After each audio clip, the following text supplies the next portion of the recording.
साथियों, स्वागत है आप सभी का हमारे डिजिटल मार्केटिंग की यूनिट नंबर 3 की क्लास में।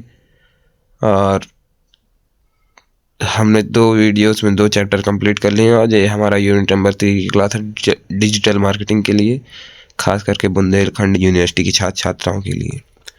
तो जो भी चैनल पर नए आए हैं वो सभी लोग लाइक सब्सक्राइब करने की कृपा करें और कमेंट में अपना फीडबैक जरूर दें कि आपको ये क्लास कैसी लगी। तो SEO क्या है? SEO यानी कि सर्च इंजन ऑप्टिमाइजेशन। यह एक विशेष प्रकार की युक्ति है जिसके माध्यम से खोजकर्ता आपके कंटेंट तक बिना किसी बाधा के पहुंच जाता है।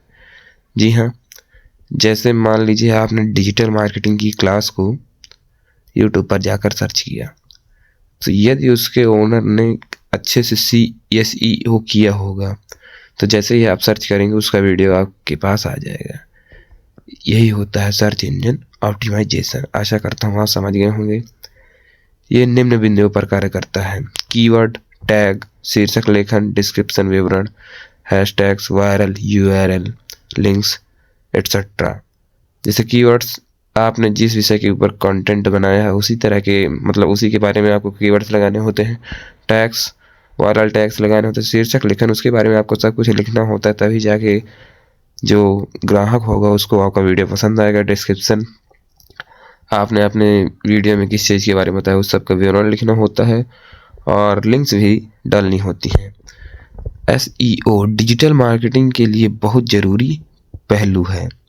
इसका अर्थ होता है आपकी वेबसाइट और कंटेंट को ऑप्टिमाइज़ करना ताकि वो सर्च इंजन रिजल्ट में ऊपर आए और संभावित ग्राहक आपको आसानी से ढूंढ सके। जी हाँ, देखिए यहाँ पे बात आ गई कि डिजिटल मार्केटिंग में जो मेन उद्देश्य होता है वो होता है कि आप अपने ग्राहकों की संख्या बढ़ा सकें, अपने कंटेंट का प्रचार कर सकें। जैसे कोई उत्पाद है आपके पास, आपने उसका प्रचार करवाया किसी भी तरह से ताकि ज़्यादा से ज़्यादा लोग अट्रैक्ट हो सकें। तो डिजिटल मार्केटिंग के क्षेत्र में ज़्यादातर जो कार्य होते हैं वो खाली बिक्री को बढ़ाने के लिए होते हैं।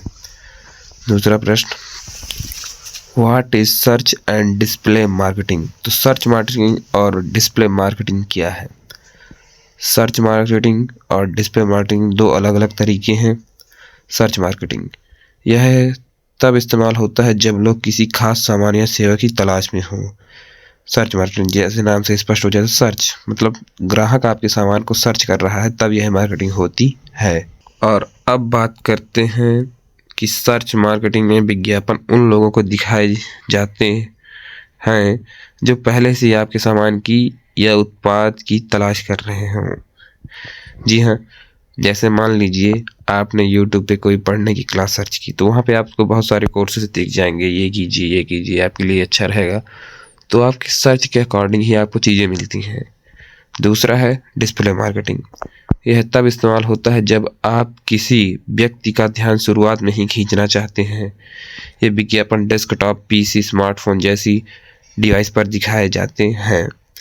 जी हाँ, डिस्प्ले मार्केटिंग ये तब इस्तेमाल होता है जब किसी व्यक्ति का ध्यान, यानी कि आपने पहले से उसे अट्रैक्ट कर लिया, वो है आपकी चीज़ को खरीदना नहीं चाह रहा था, लेकिन आपने उसके सामने उसके इतने फीचर्स बता दिए कि उसकी इच्छा हो गई खरीदने की। जैसे मान लीजिए कोई वीवो का नया फ़ोन आ जाए, आपने उसके कई जगह बैनर्स देखे, यूट्यूब पर एड्स देखे, TV पर एड्स देखे, तो आपको लगने लगता है कि ये चीज़ मैं खरीद सकता हूँ, ये मेरे लिए अच्छा रहेगा। ये होती है डिस्प्ले मार्केटिंग। अब बात करते हैं कि चैनल क्या है। चैनल का अर्थ किसी माध्यम में या उसके माध्यम से संदेश पहुंचाने या निर्देशित करना होता है। चैनल, जी हाँ, चैनल तो आप समझ ही गए होंगे कि चैनल का अर्थ किसी माध्यम में उसके माध्यम से संदेश पहुंचाने निर्देशित करना होता है।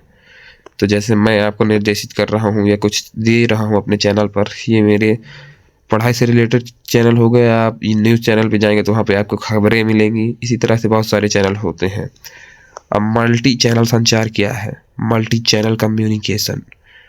मल्टी चैनल संचार विपणन और संचार का एक तरीका है जिसमें कई प्लेटफॉर्म और माध्यमों का इस्तेमाल करके लक्षित दर्शकों तक संदेश पहुंचाए जाते हैं।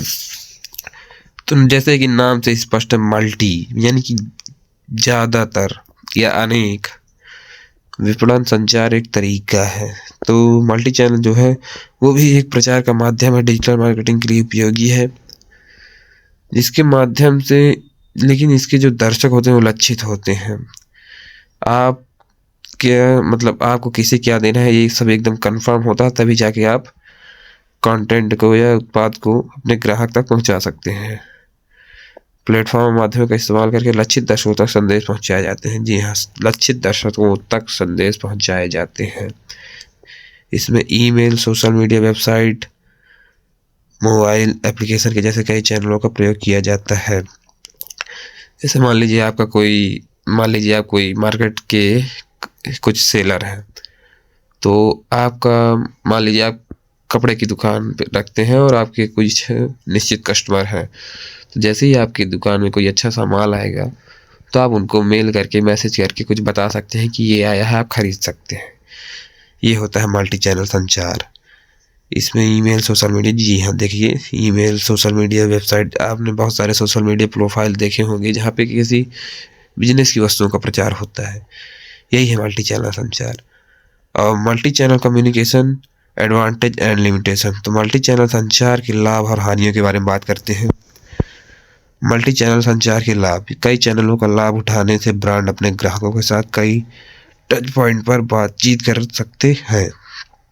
ग्राहक विश्वास में सुधार। तो जी हाँ, आप ग्राहक से बातचीत करके उसके बारे में जान सकते हैं, कुछ सुधार विचार विमर्श कर सकते हैं और उससे अधिक तरीके से जुड़ सकते हैं और ग्राहक को बनाए रखें और वफादारी बढ़ाएं।